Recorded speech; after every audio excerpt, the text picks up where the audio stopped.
అయ్య బాబోయ్! వంకాయ కూర దించేద్దాం పదండి. వంకాయలైతే పొడవుగా కట్ చేసుకోయి, ఎండురాయిలైతే నానబెట్టేసుకోయి, ప్యాన్‌లో నూనె పోసుకోయి, పచ్చిమిరపకాయలు, ఉల్లిపాయలు వేగిన తర్వాత పొడవుగా చీల్చి పెట్టుకున్న వంకాయ ముక్కలైతే వేసేసుకోవాలి. ఇలా వేసిన తర్వాత తగినంత కల్లుప్పైతే వేసి వంకాయలు పక్కకు ఎగిరిపోకుండా కలుపుకొని మరచంగా మూత పెట్టుకోవాలి. మూత పెట్టుకున్న తర్వాత అయితే నిమ్మకాయ సైజ్ అంతా చింతపండు పక్కనే నానబెట్టి పెట్టుకోవాలి.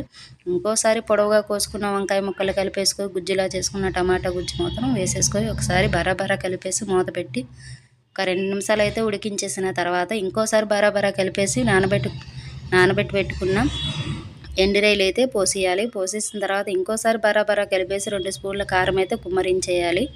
గుమ్మరించిన తర్వాత ఇంకోసారి బరాబరా కలిపేసిన తర్వాత మూత పెట్టి పట్టక ముందే నీళ్లు పోసేసి ఒకసారి ఇంకోసారి బరాబరమని కలిపేసిన తర్వాత మూత పెట్టి ఒక 5 నిమిషాలు ఉడికించుకున్న తర్వాత ఫస్టే నానబెట్టి పెట్టుకున్న చింతపండు